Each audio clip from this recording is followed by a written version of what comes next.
Hallo und herzlich willkommen bei Medienklagemauer TV aus unserem Studio Karlsruhe. Existiert die Kanzlerakte?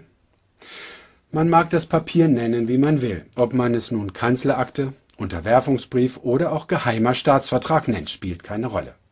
Wer die Existenz eines solchen Papiers leugnet, muss gleichzeitig Persönlichkeiten wie Egon Bahr und Gerd Helmut Komossa als Lügner bezeichnen.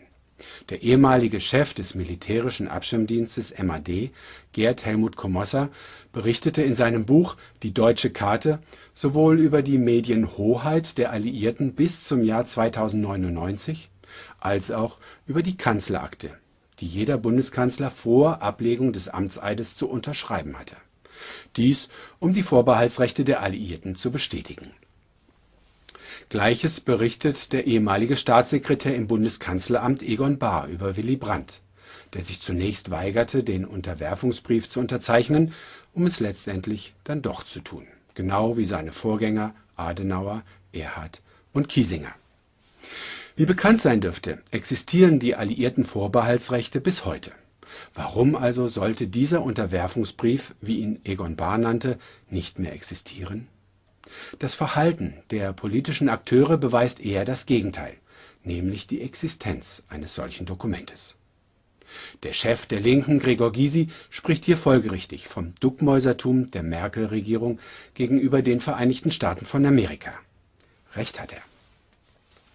Der Journalist, politischer Aktivist und Autor zahlreicher Bücher über die Außenpolitik, Jürgen Elsasser, konstatierte über die Souveränität Deutschlands wie folgt: Selbst etwa 70 Jahre nach Kriegsende befinden sich immer noch über 50.000 US-Soldaten, hunderte Panzer und zahlreiche US-Stützpunkte einschließlich Atomwaffen auf deutschem Boden. Und die Bevölkerung trägt weiter fleißig die Besatzungskosten in Milliardenhöhe.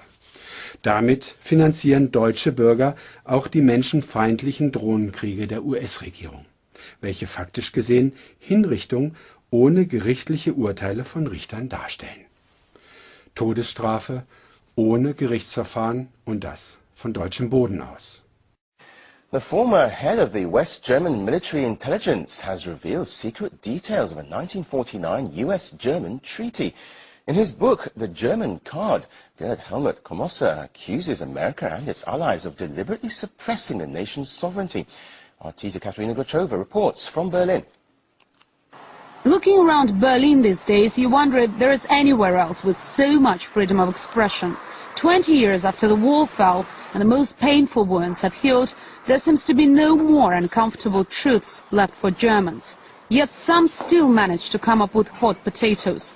The biggest from the former head of the intelligence service in West Germany. In Gerd Helmut Komossa's book, The German Card, he claims Germany has until now been controlled by the United States and its allies, and was even viewed as a possible target. At a NATO meeting, I realized that a possible plan was for the alliance to hit the largest dam in West Germany with a nuclear bomb. If strikes had taken place, a great number of civilians would have died. The retired general details a secret pact he alleges was signed in 1949 between Germany and the US and will be in force for another 90 years. Komossa says this secret agreement means that all political parties in Germany are supervised by a special Washington-based body, that the country's army takes part in all NATO missions at first demand, and that all German gold reserves are stored in New York. For some, though, the content of the book is nothing new. Remember the proposal of Prime Minister Putin to Germany to share with Russia the natural gas trading throughout Europe. It was done a couple of years ago, and German leadership answered this exactly the same way as German leadership answered the Soviet note of 1952, silence. But what is the reason for Germany not to participate in such a lucrative business as a natural gas trading throughout Europe through German network? Of course, somebody had to advise them not to rush immediately. Surprisingly, it was a small publisher from Austria, not Germany, who first became interested in the script. My personal opinion, it was obviously clear that the Democratic Republic of Germany was not a sovereign country, that it was really under the rule of Soviet Union. And if it comes out that also the Federal Republic of Germany was not a really sovereign country, I think it can change also the discussion about the history a bit. Reviews by the first readers quickly turned into heated debates on German television. The author was bombarded with criticism for doubting democratic principles brought to the country by the West. As a result, Kamosa refused to give any more interviews and has even apologized for some uncomfortable chapters in the book. It's not every day that a chief of intelligence discloses secrets about a political regime. With some good promotion, this book could become a bestseller. But in Germany, its distribution is up against some difficulties. The country's biggest bookshop, Dussmann, which is also a cultural foundation, has refused to sell the book at all. The contents of the book, though, will soon be available to millions more readers. The German card has recently been translated into Russian. The publisher expects strong sales and believes the most heated debates are yet to come.